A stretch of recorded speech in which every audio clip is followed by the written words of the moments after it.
तो श्री कृष्ण भगवान फरमाते हैं देवी से, कहने लगी मैं अपने भक्तों का ध्यान करता हूँ,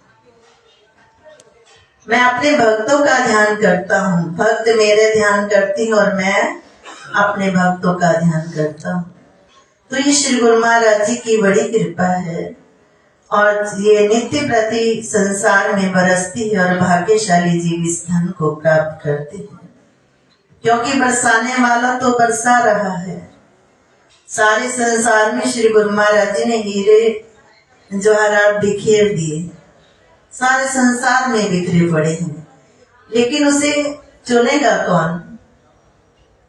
उसे कौन चुनेगा? जिसकी हंस वृत्ति होगी वही तो मोतियों को चुनेगा, और जिसकी काग वृत्ति होगी तो मोतियों की क्या उसे समझ है और क्या उसे पहचान है? वो तो गंदगी को ही खाता रहता है। तो सारा संसार जिसकी हंस वृत्ति होती है वो जहाँ जाता है प्रभु के गुणों को धारण करता है, सच्चाई को लेकर चलता है, और जिसकी काग वृत्ति होती है वो बस दूसरों के दोषों को देखता रहता है। उसने ये कर दिया, उसने ये कर दिया, उसे ऐसा नहीं करना चाहिए था, उसने ये किया। तो वो इसी धुन में रहता है और वो वैसे ही बोझ उठाए रखता है। बोझ को उतारने के लिए जाते हैं, उतरता तो नहीं और हावी हो जाता है, उसे उठाना ही मुश्किल हो जाता है। तो ये श्री गुरु महाराज जी की कृपा है जो संसार में बरसती है और भाग्यशाली जीव उस धन को प्राप्त करते हैं और धीरे धीरे वो भक्ति के मार्ग पर चलते हुए सब गुरुदेव के गुणों को बनाते हैं और सदा ही उस राम की चरण शरण में पहुंच जाते हैं। एक बार एक पिता के दो बेटे थे, तो पिता ने अपनी धन संपत्ति का बंटवारा करके दोनों पुत्रों को दे दिया कि जाओ ये धन आपके पास है, इसे बढ़ाना है तो आपकी मर्जी, जिसे घटाना है तो आपकी मर्जी। चुप करा दो रसोई में। तो उसमें एक बेटा धन को लेकर शहर में चला जाता है और थोड़ा आलसी था। वो कहने लगा आज नहीं कल कर लूंगा काम, बहुत सारे पैसे हैं, अभी तो इतनी जल्दी थोड़ी ना खत्म होने वाले हैं, आज नहीं कल कर लूंगा, आज नहीं कल कर लूंगा। धीरे धीरे करता करता करता करता काम तो किया नहीं, जो धन था उसे बर्बाद कर दिया। और एक बेटे ने उसी धन से सामान को खरीदा, उसे थोड़े महंगे दाम से बेच दिया, फिर और खरीदा और महंगे दामों में बेच दिया, तो और धनवान हो गया।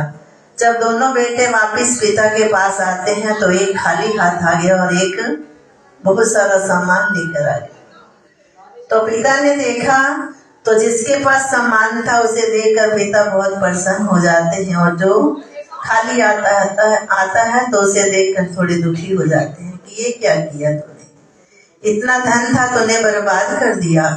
तो इसी तरह जब हम भगवान की दरगाह में पहुंचते हैं, संसार में हमें भगवान ने सारा कुछ देकर अच्छा खासा धन दिया, परिवार दिया, सुंदर सुंदर शरीर दिया और एक श्वासों की पूंजी के साथ हमें संसार में भेज दिया कि ये श्वासों की पूंजी है, और इन श्वासों की जो कीमत है तो वो जिसे ज्ञान होगा वही तो समझेगा कि एक एक श्वास की क्या कीमत है, और जिसे नहीं होता तो वो खा पी के सोकर ही श्वासों को गवा बैठता है, और जिसे थोड़ा ध्यान होता है तो वो हर श्वास पर ध्यान रखता है, हर श्वास में गुरु महाराज जी का नाम लेता है, या तो चलते फिरते प्रभु की सेवा करता है या फिर प्रभु का सिमरन करता है।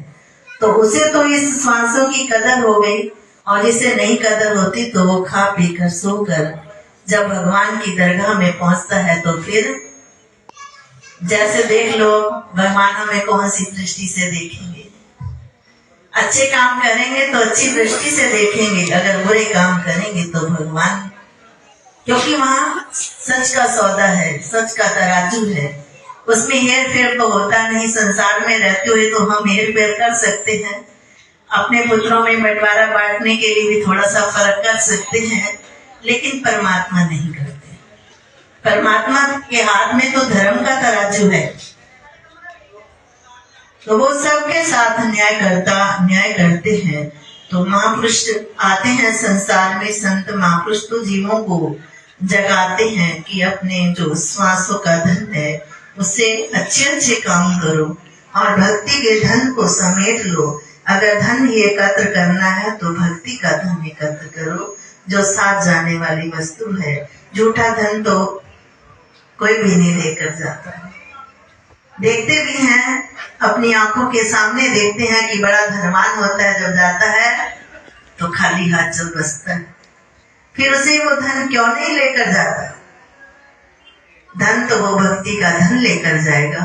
तो सदा श्री गुरु महाराज जी की बड़ी कृपा है जो बरस रही है, और नित्य प्रति प्रभु के प्यारे इस धन को एकत्र करते हैं और हंस व्रति से जहां भी जाते हैं गुणों को धारण करते हैं। अब गुणों का त्याग कर देते हैं और अपनी दृष्टि को कहते हैं जैसी दृष्टि वैसी सृष्टि।